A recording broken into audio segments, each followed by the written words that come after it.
It's really interesting. There's been a lot of talk about the conversations between communities and police recently. And I think our next guest really brings that to the fore in terms of a young man who released a Twitter video about his interaction with the police, and it came out about what are the police doing and how are they conducting themselves. But I think his story is much deeper than just the connection with the police. It's more about the organisation he co-founded called Mentivity, which is providing mentoring servicing to young people and giving them aspirations. Have you heard of Sayce before? I have. Yep. Sayce Holmes Lewis. Really he's in the house. That more. You can't go with a better intro, can you, Sayce? No, you can't. Pay me the £50 later. Yeah, for sure. Cool. How are you, my friend? You good? Yeah, I'm good, man. Blessed, man. Really good to see you, and thank you so much for coming along. We really want to drill down into some of that stuff we touched upon earlier around the police interaction, but maybe you could just give us a bit of a quick précis to how you got to where you are today. Start from South East London, Aylesbury Estate. Grew up on a council estate, oldest of 7 children.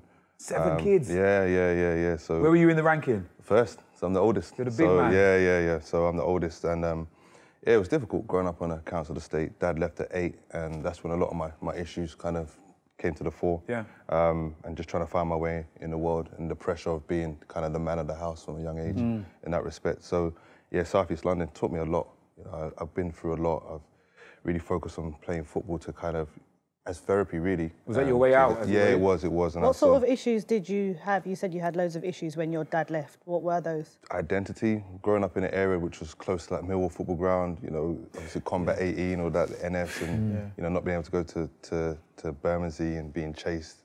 Certain age of 8 is when I realised that I was black and different from other people, being called a monkey, the N-word, all that stuff, and then just kind of having an identity crisis, really, just in terms of who I was. And with my dad not being around, that was the person I looked to as my superhero, in essence, you know. As a role model at that. Yeah, he was. So did you have a good relationship with him then when you were 8, that was it, he just left? Well, when you're young, and I was only 8, so it was positive. I didn't see the other side of him. You know As in he was always there? Yeah, I mean, he was there. He lived with me, and obviously I was happy. I was happy being in the household with my mum and dad, with my siblings, and yeah, it was just when he left, it was like a void that couldn't be filled, and then he just wasn't stepping up. And that's probably when I realised he wasn't able to do the job as a father effectively. And then that kind of just had a lot of emotional imbalance within myself in terms of him not being around and just being that emotional regulation and the lack of emotional intelligence, which a lot of young black boys don't have, and just being angry all the time and blaming my mum. You said a void. What did you fill that void with? Just in terms of him just providing that support and being that, he was very masculine, you know, muscular, you know, athletic. He's a musician, he's a carpenter, like he did everything. Like he could do everything, you know, he was a driving instructor, he drove buses, so, you know, he did so many different things. And I always looked to him as my inspiration. Like, I love my mum, like, dearly. But when you're a young black boy and you look towards your father, you know, that's the person that you just really just bond with. So when he left, there was no explanation. It wasn't like, oh, all right, me and your mum, it's not working out. I'm going to be here and this is what's going to happen. It was like, all right, cool. I came home and he was just packing his stuff. I'm like, right, where you going? And then he just left. Then it was like, all right, I'll come and get you every other weekend. And then that's when I started to realise that he wasn't able to fulfil that commitment, you know, standing by the window, waiting for him to come. My brothers and sisters would be there, cars going past, and literally just being heartbroken like every other week. So it was hard, man. So I took that kind of frustration out in education at school and just kind of being angry all the time and just getting in trouble. And that came to the fore more when I went to secondary school, just being angry about going to a school called Kingsdale in South East London, which was like a giant youth club with security guards. It was just mad. But it was just kind of finding my way and just being the top of the school and going to year 7. And that school was difficult because you had boys from Peckham, from Brixton, from Ghetto, from Lucian. So it was like an episode of Blue Story, like every day. It was just mad. So yeah, I just had to kind of create my reputation. And because I was angry, I liked to fight. I loved to fight as a kid. So I went in between year 7 and year 9. We had about 45 different fights with people, just trying to get that reputation and people know that can't be messed with, because I knew my brothers were coming to the school. Was that an actual physical thought in your head? It was about them, or was it about the reputation and getting some notoriety for yourself? It was both. It was both. But being the oldest, I've always been geared towards looking after my siblings. Like, you're the oldest, you're the oldest. Yeah, You've got to set the example, all that stuff. Yeah. And I don't think people understood the pressure that put on me, but also what I had to do. You know, it was difficult. It was different from where, you know, my mum and dad grew up. Yeah, my mum grew up in like Eltham, Coventry. My dad grew up in Bermondsey, but South East London at that time, you had to be about something. Yeah. You had to show people that, you know, if you show weakness, especially on the Aylesbury estate, people will know and they'll keep coming. It's a notorious estate. When did you flick the switch and, you know, step into the world of mentivity and that the mentoring and the coaching and getting involved in the youth? That happened through football. So at the age of 19, I really started taking football seriously at the age of 14. I was playing for Red Lion in Bermondsey. So that's one of the times I first got chased down by a group of white boys, and I was thinking, like Stephen Lawrence, all that stuff. Yeah, but I was determined to play football. I didn't care. I was going to go and play football in Bermondsey because of the guy that was running it was a guy called Abs from Peckham, from the Glebe estate. So it was football really. I focused and set myself a target of playing professional, and I achieved that by the age of 19. I went to the Republic of Ireland, trained, got my first contract, and I was out there. So that was a massive achievement. And then Mum must have been happy, yes?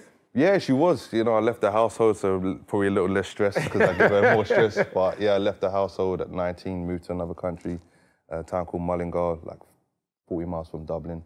And that's when I first started coaching and then coming across young people that I was working with. And that was part of our contract that we had to coach.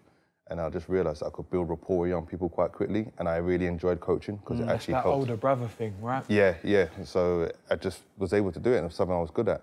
And that's what put me on a journey. And then when I came back from Ireland, I started really coaching and got my FA Level 1, working with young people in after-school settings and after-school clubs. And then I just really started pushing on that whilst I was playing semi-pro and trying to go professional again. And I went to Romania.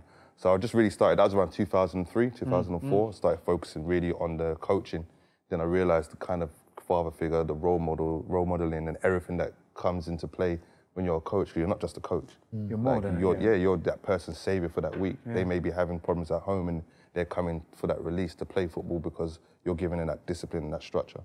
So then I realised that this is something that I really kind of want to do. And I dabbled in working with young people from the age of 16 when I was refereeing and stuff like that. So, you know, mentivity came way down the line. That came into my 30s. And that came after going back to education at the age of 28. Studying youth and community work with sports development at the University of East London. And at the time I was working full-time for Southwark Council for Southwark Community Games, which was a year-round sporting programme on the council estates. I ran the London Youth Games team for Southwark, we were really successful with that. But I knew I'd reach a ceiling in coaching because I know that black coaches, when you want to go higher in the game, even professionals, ex-professionals can't get there. So I was like, I need to go back to education.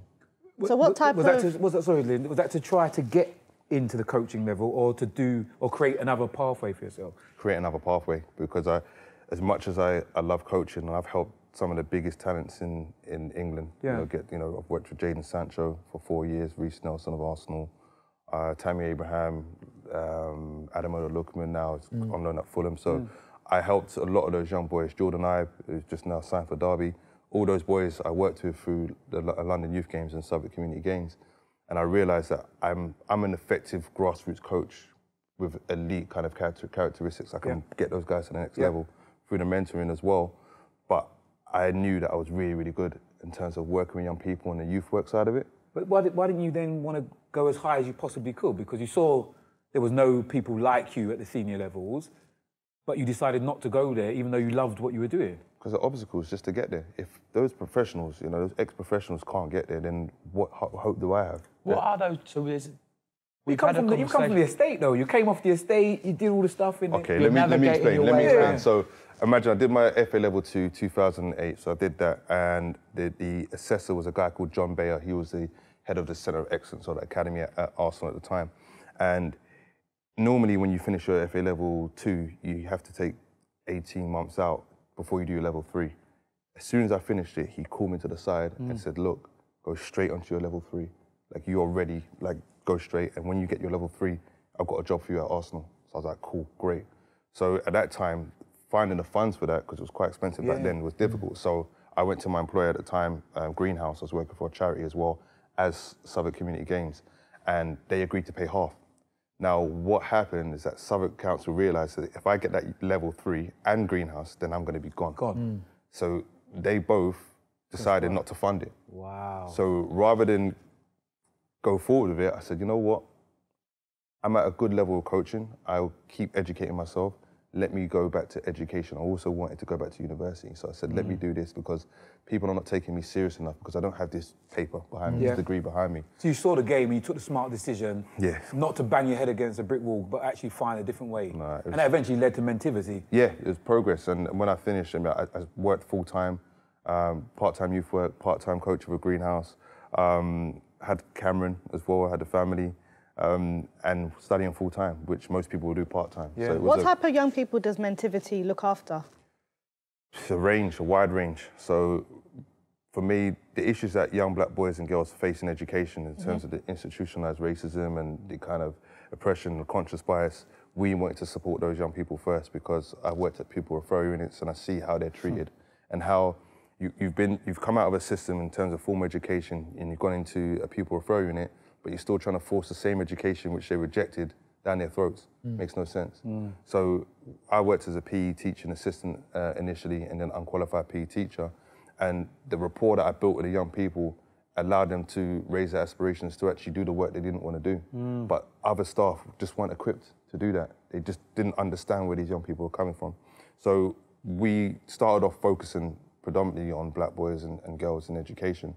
But now we're working as far away as Brighton, Worthing, Littlehampton, Tunbridge, and So fast forward to when you did the video, when the police stopped you, and maybe you can tell me more what happened. But from what I saw, you basically told the police that you don't know how to speak to me, and I'm going to end up teaching the police how to speak to young black people or people in general. Amazing video. But then, do you find it difficult that you're trying to speak to maybe a lot of young people from problematic backgrounds or disadvantaged backgrounds and saying, listen, try and follow the law, abide by the law, but then you're recording yourself being apprehended by the law, saying that they don't know how to treat us.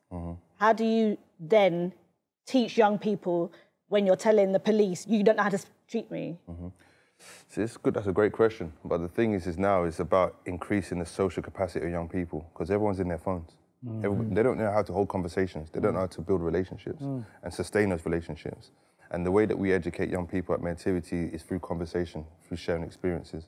And the main thing that we're not doing is actually speaking to the soul of young people and allow them to navigate the situations that they're going to face in life. They're going to get stopped and searched. My son's 14, he's going to get stopped and searched. I know that's going to happen one day.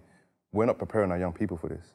So the whole point... When you say we're not preparing, who's we? As a society, as a community. Like, I was never had the conversation. No one told me that I was going to get stopped and searched. My dad, my mum, no one told me. In my family, no one said... You didn't have the talk? You didn't have that preparation? No one ever told me that. Expect this. But then whose responsibility is that? Because I had the talk. Someone talked to me. My mum specifically said, the age-old thing, you're black, you have to work twice as hard, the people might see you I had that. My mum said that. That was standard. That was standard, yeah, right? Yeah, that was standard. And it was like, when you go out, you have to conduct yourself in a certain way because people will treat you differently. All of that. But no one prepared me specifically for stop and search. No one prepared me for being assaulted by a police officer at the age of 14, just because I was going home. And I was quite articulate when I was young and quite knowledgeable, and I knew what was going on, and I knew how to talk, especially around my teenage years. But when that assault happened, actually the officer came onto the train and said, look, you get off the train. I was with all my friends. So I'm like, why, officer, what have I done? And he said, get off the train or I'm going to drag you off. And I said, if you tell me what I've done, I'm going to get off the train. No problem, like, we can have a conversation. So I got up and I walked towards him. I said, look, can you tell me what I'm supposed to have done? And then I'll gladly get off the train. And then as soon as I finished that sentence, he dragged me off. So I actually navigated the situation in the correct way initially, but then he took force for whatever reason, dragged me off the train, punched me, hit me twice in the abdomen with his truncheon, handcuffed me, dragged me along the platform, up 2 flights of stairs. By this time, all my friends are walking, like 30, 40 kids, about 20, 30 adults, like, what's going on? Like, what are you doing to this young man? And he arrested me, didn't give a reason, then he de-arrested me and sent me on my way. So... And how old were you, 14? I was 14. And that was what kind of fueled my disdain towards the police. I already had that anyway, because where I grew up. That's how it's always us against them. But what happened after that was that we obviously submitted an assault claim towards the police, sent with the evidence, got a solicitor, all that stuff, and had the CCTV footage, eyewitness accounts, CPS threw it out. lack of evidence. Even with the CCTV? Yeah. So then we got a counterclaim from the police saying I assaulted a police officer. Wow. So I had to go to Camberwell Court. I was 14 years of age, in my school uniform. I didn't know nothing about that. The scary thing about this, it's not a story that I haven't heard before from various other people. And what, how do you going to court? No, in terms of an assault by the police on a young man or young lady and getting to the stage where the evidence is there and it gets thrown out or it gets forgotten about, or even a counter argument that they've actually been the one to cause the issues. But you know, and it frightens me that it's still going on. So how do you go from that point to then effectively working? You know, some might say there'll be a school of thought that says you've now sold out and you're now working with the police. See, that's funny. So when people say that whole sellout thing, I'd said in the video, and I made it very clear, that I was going to get the Met Police to pay me to train officers. And it's not that I'm working for them. I'm a consultant, essentially. I'm running this program, but that was my solution after 24 years of anger and injustice. And that underlying injustice and that whole disdain and hatred towards the police was fueled by that. So anytime I did get stopped and searched, which has been in excess of 30 times since the age of 14, my back was up straight away because I know what it's about. So when you teach young people, how do you come from a place of non-bias, knowing that there is an issue with the community and the police, but at the same time, constant feeling of aggression or disdain like you had towards the police? How is that ever going to work? Do you think that there can be a time where the community and the police can co-work together and it will be miles better? It's my hope. It's going to be difficult because we've never had that. We've never had it. Like, my grandparents came in, the Windrush generation. My granddad got assaulted how many times when he was a young man here? And it's always been an issue. The relationship has always been like fragmented. But then how do you square that with the fact that if your house got broken into, who are you going to phone? Exactly. That's the key thing, because you are going to call them. But the thing is that it's actually doing us a disservice, because when we're not talking, or I'm not snitching on, you're not working with the police, and we've got a 17-year-old that's been killed and been murdered, and it's been 2 years now, we haven't found his killer. It's because of our lack of relationship. Whereas you look at Madeleine McCann, they spent nearly £12 million on that young person looking for them. We don't have that same level of support or engagement from the police. And we have to change what we're doing to some degree before we see a change in them. What do we need to do to change? Do you think there's this huge thing within the community of don't talk to the police, never snitch? Do you think that we should get rid of that? The thing is that when you've lost someone, you lost your own child, and then you're going to the police because you had that attitude before, then it shows that you've wasted all that time not trying to build in that relationship. So not snitching is not doing you any good. You lost your child, you don't know who killed your child, and that person's still out there free. So this whole not snitching doesn't make any sense. Like, that whole code of silence is actually doing us more damage than it is the police, because they're just like, all right, cool, well, we don't have to put any resources into that. And for me now, it's about having open, honest dialogue and holding the police to account. So but then when you said, OK, at 14, right, you were beaten up by the police. It went all the way to the courts. Nothing came of it because they tried to switch it on you. So from that experience, you would say that the police are corrupt through and through. So then how would you encourage a group of people to abandon not talking to the police and no snitching when you yourself are walking evidence that trying to cooperate makes no sense anyway because nothing comes from it? So because we haven't held them to account and we haven't gone through the channels that we need to in order to hold them to account. So the fact of the matter is that I had that underlying hatred for 24 years. That's a long time. That's a very long time. So in that time, I didn't change my approach or my outlook towards the police. Yeah, I might have had one that might have stopped and searched me that was respectful and cool, but that's one out of how many? And the thing is that we are not doing enough as a community to hold them to account because we're having this code of silence. So I think it's in addition to that, there's so many people in our community, the first thing you're told when you're coming from lots of African and Caribbean households, go and get a profession. One of the highest ones that you're seen as made it outside of an accountant is a lawyer. People in the law, why are we not as a community coming together to have a conversation to back these situations? Because Stephen Lawrence, the riots that happened in Tottenham, all of the things with Mark Duggan, etc., all of these things, where is this community force of educated kids who have come through the system who are saying, do you know what, I've got this, pro bono, don't worry, make a phone call. I think that we have to take some of this responsibility to say we're not doing as much as we can to challenge those systems. Because have you got any phone calls from anybody saying, you know what, I'll support you? Yeah, I have, because I'm doing for myself. And if you don't do for yourself, then no one's going to come to your aid. I always give the analogy with young people. When you've broken down in your car and someone's just standing by their car and they're just like, oh, I need help. When you see someone, no one helps them. When you see someone actually pushing their car, how many people come to our aid? Yeah, it's so true. So we've got to do that. We've got to do that. And this, for me, is symbolic because of what I said I was going to do, and I've backed it up. So I'm giving inspiration to some people who would have no trust towards the police or any inspiration to do anything, to actually try and do something.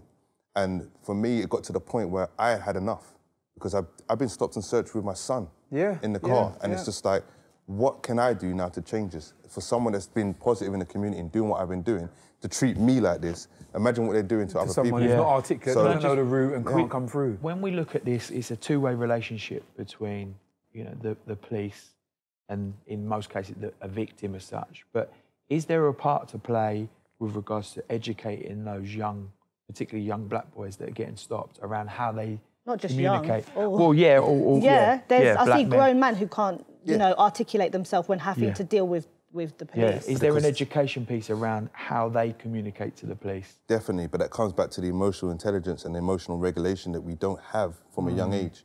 Because when you don't have that, you don't practice that, and you don't work on that, when you get into those situations which are high pressure, you just capitulate and resort to type. And do you think that's the issue with the emotional intelligence? Do you think that's the issue that is prevalent in the black community? No, I think we've got to stop that, because the thing is... I swear I'm asking No, but What's happening? both of you have now said you've got to teach young black boys and within the black community. It's only because he's saying this is the issue within our community. But I hear so that, I'm and asking, maybe it's is a there question an emotional issue? But it's like the Green Cross Code. Everyone crosses the road. Everyone's going to have engagement with the police. It's like, it doesn't need to be predicated. If we taught everybody how to deal with the police, then it will be a matter of course. Oh, yeah, but my question still stands, because you said yourself that you struggled with emotional intelligence. Do you find that there is a pattern within the black community where emotional intelligence is lacking? For some, not all. And I'm just speaking from my experience, but from what I see with young people that I work with, there's a lack of social capacity and emotional regulation, because there's two ends of the spectrum for them. It's either being calm or angry. 100. There's no middle ground. And it's just because they feel that works. And even young people, it's always the blame. Oh, it's because he did it and I followed him or I followed her. And it's about teaching them that. And this is where the alternative education comes in, is if you're having those conversations from a young age with young people, from the age of 7, 8, and preparing them for these things, then they're going to be able to kind of navigate these situations in a better manner. And that's why the mentoring and the alternative education is so important. And when you're going in, because I'm speaking from my perspective, I had anger issues when I was growing up, and I know what I was like, but if I played football, that helped me. But when I played football, I didn't like male authority because my dad wasn't around. So you think about how many young people have that but don't even understand that. And don't even get to play football. No, exactly, but especially now, what's going on now. So it's those, being able to release and having those coping mechanisms and understanding who you are. Many young people have an identity crisis because they don't even know who they are. But no one wants to pay for that, because that's not sexy and it's not immediate. So how does mentivity aim to make a difference? Because you've got to eat, and you've got to run an organisation. How does that work? How does the whole system work? It's been hard, I'll be real with you, but one thing I didn't do was go down the charitable route initially, because I worked for a charity full-time for about, well, a year and a half, but 7 years before that. And all it does is exploit the narrative of our young people on the estates. And I'm like, I wasn't going to do that. So I set up Mentivity as a limited company. I wanted people to take us seriously. You still got a CIC though? Got a CIC now, but this is part of the plan. So limited company, CIC, then charity. Because then you have 3 strands of income, but also 3 different entities where you're not dependent on the funding. How you need to. So I know now, because I'm getting paid from the Met Police, or I'm getting paid from Goldman Sachs or whoever it may be for the limited company, then the CIC, then obviously it's the middle ground between them, but also then the charities about getting those donations in and people that can do it. So the reason why a lot of charities and initiatives disappear is because they're always dependent on funding. There wasn't that narrative like, oh, please help us. When you said to the police, you're going to teach me, you're going to pay me for me to teach you, how hard was that conversation to actually make it reality? When you went to the police and said, I'm happy to show you how you need to behave, but this is the money that I'm looking. Wasn't that hard? Because that's something that I've had to do for the last nearly 5 years. So the thing is, was the approach. Obviously, the video helped. Yeah. Sitting on that video, I sat on that video for a week, and I thought about, should I put this out? Because it might do damage to my integrity. What about my reputation? And as a black man, you have to think about things twice over Yeah. in Did a you situation. speak to your brother and your partner? Yeah, it's Tyson and Leon. I spoke to them. I spoke to my mum. Like, I spoke to a lot of people about it, and then I thought, no, I've got a duty to do this. Like, what I do in the community is important, and I need to show people what's going on. But then it's good that, sorry to cut you, it's good that obviously the video helped. And when you had that conversation with them, the money conversation, it wasn't that hard. So it's clear to see, I'm not saying there isn't an issue with the police, there clearly is, and how they treat various communities, specifically ours. But because they were willing to pay that money and hear you out, then they're willing to come thus far to meet the community. So, would you say that there's a lot within our community, and rightly so, I understand it, but the police are negative, the police are this, the police are that. But then my friend, he's a policeman, and he said that when there's been a knife crime or a killing, it has to be the police there first, and then the ambulance won't come unless the police are there. So they end up saving thousands of young black boys' lives because of that. But then, do you not think that we never speak about the good the police do as well? And that's the difference with my training program and my approach to the police, is that we know they're institutionally racist. We've known that since the McPherson report. It's 20 years on. Like, there's no point in me going in there and saying, okay, you're racist, you're from Eltham. There's no point. I'm having open, honest dialogue with the police, and especially with the new recruits, understanding why they look at us in a certain way, where that comes from, and actually treating the conversation with more respect than it has ever been done. Because it's always angry people going in and screaming, shouting, blah, blah, blah. And you've got to look at the positives as well as the negatives. Do you tell your young people, but there are good police and they are doing good as well? Of course there are. Okay. Like, I've worked with police officers. There's one in the Pupil Authority I've known for nearly 15 years. Like, he's a good friend of mine. And my other friend works for the City of London Police. I played football with him in the Republic of Ireland. Now he's a police officer for the City of London. So even when I was down at the Black Lives Matter protest and I saw him, in the back of my mind, I'm thinking, oh, should I embrace him? Like, cool, I don't know. Like, but then I was and like, did you? Yeah, of course I did. I took a picture of him. Like, that's my boy. Like, I've known him for years. Like, and I had to do that. And those stories need to come out as well, though. And police officers individual. Right, exactly. And people don't understand that because they hear institutional racism and they say, that means I'm calling you a racist. Everybody. But that's not the case. I don't think people really get that. But that's I understand that. I'm not saying you, I'm saying in general. But because of that, I do feel in order to progress, I'm not saying it's going to be 100% better overnight, but as well as highlighting the injustice and the racist actions that they do, as well as being institutionally racist, I think it's important for progression to say, well, actually, police have done a lot to assist people as well. But I think people and get we that don't want to say that. We don't want to have that conversation. I think people, if you know inherently, if there's a problem, you'll press 999 to come and to help you. You know that there is a good side to the police. Otherwise, no one would phone 999. I think what does have to happen, and you can tell us if we're wrong or not, is that there needs to be conversations and educations on both sides. Definitely. Around what either side thinks and how they And that's exactly my approach, and that's why this is going to be more groundbreaking than other sessions, because I'm approaching from both sides. I'm giving them the narrative of how I looked at the police and what's happened to me and how that made me feel. But if I'm showing them that I can change my attitudes, then why can't you? And it's getting people to understand that even the recruitment of the police is totally wrong. They're recruiting young people from rural parts of the UK and they're coming to London. They're already scared. And they're shocked. They've never been to a big city. So then when they're on the Myers Field or in Angel Town and they're doing their first stop and search, and when I'm asking them, like, where's your basically, how have you got your understanding of the black community? Where did you get that from? Which newspaper? Television. Media.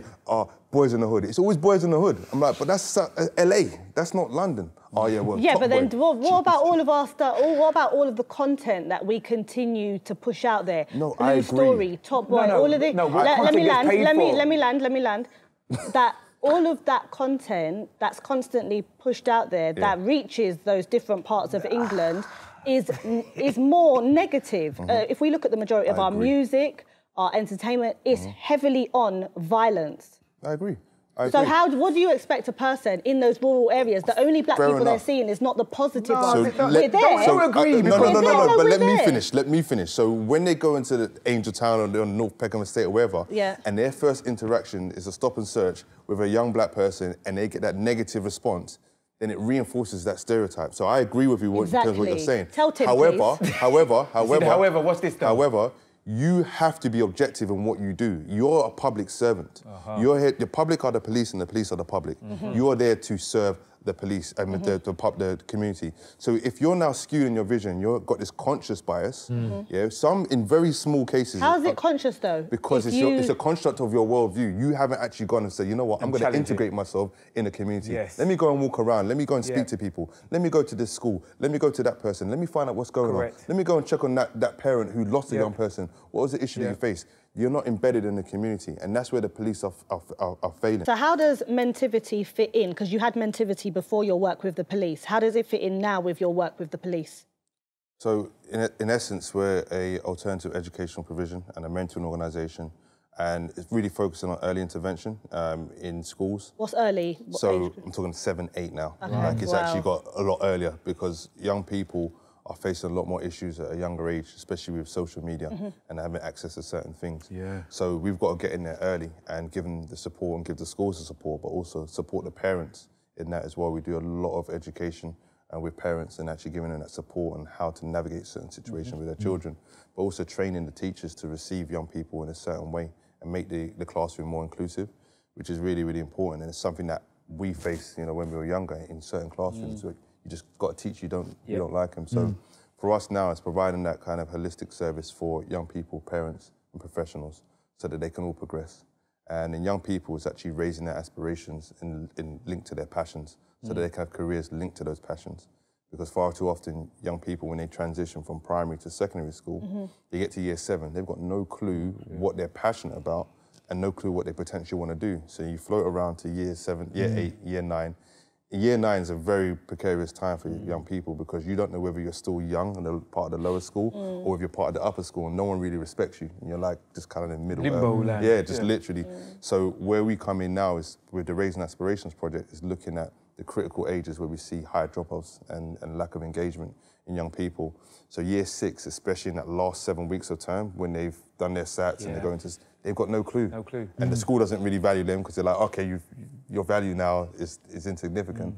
So what we now coming in is with the Raising Aspirations project and Goldman Sachs is actually offering a service which actually allows them to dream and raise their aspirations. How did you make that link with Goldman Sachs and mentivity? How did that conversation? Started about 2 years ago. So June 2018, they have something called Community Teamworks, where it's a day that they volunteer, their staff volunteer in certain programs and projects that give back in the community. And we were approached by someone at GS and said, look, we've got volunteers that want to come in. What could you do? I'm like, right, just put together a whole day of events. So they came in, we did a whole introduction in terms of the pathways for the Goldman Sachs staff, but then we looked at accountability and responsibility and why that's so important, especially in a firm like Goldman Sachs. Then we had a massive debate because a lot of the staff from the USA, and obviously being a US firm, so which country is better, the UK or the USA? And it was dope. Like literally, we had 25 kids and volunteers over that side, and it was just going off. And I was just facilitating. And then we had a kind of speed interviewing session. So groups of 3 with a Goldman Sachs member of staff. The one would assess their body language and what they've said, and the actual person would be interviewed by the volunteer. And they had rave reviews, the whole day. They were talking about it. The staff would send us messages and emails, and it was fantastic. And that was the start of the relationship. So it really, 2019 was a whole year of conversations. Like, what can we do together? How can we do this? What would a partnership look like? And then we came up with the Raising Aspirations project, and they were just like, okay, this is amazing, which basically is trying to improve the diversity inclusion offer in the organisation, but also recruit young people from our demographic, from the Black and African and Caribbean demographic, but also having a track program that actually feeds them into having a career with Goldman Sachs, but also training the staff and the whole culture of the firm to receive young people. And have what age group does that cater for? So that Raising Aspirations project actually starts from 10, so 10 up to 16. So the first and they part, sponsor, Goldman Sachs sponsor finances. So now, so in light of what happened to George Floyd, they set up a racial equity fund. So the racial equity fund was 10 million that they had, 10 million US, And in America, they funded like the NAACP, Your Rights Camp, Innocence Project. Yeah. In the UK, it was Runnymede Trust, Stephen Lawrence Trust, and then us. So was there a lot of red tape for that? Because you said how you've set up your business. So you know your stuff. It's as a business, so not a charity. So when you're trying to get funding, is there red tape for them giving you money? Because in essence, it's going to be profit, as it's not a charity. So because we've got the community interest company that allowed us to receive that grant. So that was a way to navigate that. But in terms of the charity going forwards, we're actually forming a charity now, which was part of the whole business plan in the first place. So having the 3 strands so that we weren't dependent on just one aspect of funding. Okay. So the limited company will make money from doing kind of consultancy work and obviously certain contracts that we've got, like down in Littlehampton and Worthing, and delivering programs for young people. Community interest company allows us to receive donations, and then the charity will allow us to do it on a further scale. Speaking about victim mentality, what's I thought some you'd of chirp up the... at this one. No, because accountability is huge for me. Like, I work with young people too, and sometimes it is like banging your head against a brick wall. How do you go about saying, as much as there is institutional racism, you need to be held accountable? What things do you tell them, like what for? So that's where we really focus on the conversation-based learning, and that's basically informal education, which is a facet of youth work. So informal education is really, really key in the work that we do, because a lot of young people do not subscribe to the formal education system that they're in. So we now have to kind of rehabilitate them through education, through self-education and conversation-based learning, but being confident in those conversations and actually put them on a pathway for lifelong learning for themselves. Because a child educated at school is an uneducated child. Like, I'll be real with you. So we've got to now give them all these different parts and components of life, but from their standpoint. There's no point me going in as an adult and saying, all right, cool, well, this is what I did. They're not gonna do that. You've got to, it's basically a path of guided discovery. Like, we're behind that young person, and when they fall, okay, cool, here we go, now I can help you. And that's the key thing. It's not us telling them what we think they should do. And that's what everyone's always telling young people. They've got great ideas themselves. So they need to be able to have that platform to actually express themselves, but feel empowered through educating themselves, but through learning, through conversation. And that's what we really focus on, and that's what the key thing. Like, I studied youth and community work with sports development, which basically encompasses everything that I've done in my career. Tyson's done psychology for education, and Leon's done social These are your sciences. other partners? Yeah, so Tyson's my brother, Leon's our fake brother. I've known Leon for like 21 years. Actually, we met each other playing football, and we actually hated each other before, which is crazy. So now, like, I'm godfather to his daughters, and it's just crazy. But we now created this alternative educational approach for young people, which allows them to actually dream and actually learn in a way that they can't in school. And this is what the problem is in schools, is that it's so formal and so geared towards GCSEs that young people that don't think that way are being neglected. And actually that is a safeguarding issue, because then these young people are actually going out there on the streets, making money and basically creating their own businesses, you know, whether it's legal or illegal, to actually try and make it. What I'm really interested to know from a business perspective, you know, when yourself and your brother and your adopted brother are so invested in it as individuals, how do you scale that now? How do you progress? How do you move the business on to the next level? So that's a really good question, and that's the constant, you know, issue that we face, is that what we do, most organisations would not survive. The fact that we've survived nearly 5 years and got to this point has been difficult, but now with the kind of approach that we have in terms of having a limited company, the CIC, and now the charitable sector, is that those 3 strands will allow us now to actually employ other people to do the roles that we have been doing, essentially, kind of all molded into one. So, you know, I'm the CEO, Tyson's the Chief Delivery Officer, because that's what he's really good at, and Leon's the Chief Operations Officer. So he's really good at building teams and making people, you know, gel together.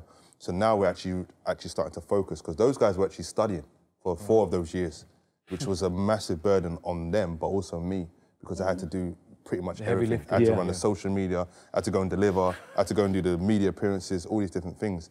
Now I need to focus on what I'm good at. They need to focus on what they're good at. So now with the investment that we're getting from Goldman, it's going to help us to actually do that. A lot of pro bono stuff as well. We're getting an app device, which is on a great online platform as well. And all can generate money. Yes, and that's the key thing, is now is looking at what we can do next and how we can generate more income. What's been your hardest case, like hardest person to work with, but you managed to turn it around and no one thought that you'd be able to? Gosh, there's So many. So you many, know, yeah. there's so many, and I'll give you two. And the reason why I'm giving you two is because I'm going to show you that you can do all the great work with someone and they get to a point, but it can be too late. So the first one is Raheem. So Raheem Barton was a young man that I lost 2 years ago now, nearly 2.5 years ago, on the 5th of May, 2018. And Raheem, I'd known him since the age of 8. When I came across him, I was working for Southwark as a coach, and I remember I just saw this kid, I'm coaching him, I'm like, all right, cool, I need you to do this. And he was just defiant. And he was like, no, I'm not doing this. I said, you know what, come here, man. So he came over, I'm like, what do you think you're talking to? Like, I'm a big man, you know? Like, would you talk to me like this on the street? And he'd be like that. Maybe. Probably, yeah. And I was like, rah, okay, cool. And he reminded me of myself. He reminded me of my 8-year-old self. And I worked extensively with him for about 3 years until about 11. Then I lost contact with him between 11 and 14. And he had masses of issues in education. You know, he'd been excluded from about 5, 6 different schools. And then I came back into contact with him when I was doing my work through Mentivity at the pupil referral unit. And then I saw him, I was like, bro, what's going on? Raheem, what's good? He's like, oh, what's going on? I ain't seen you for time.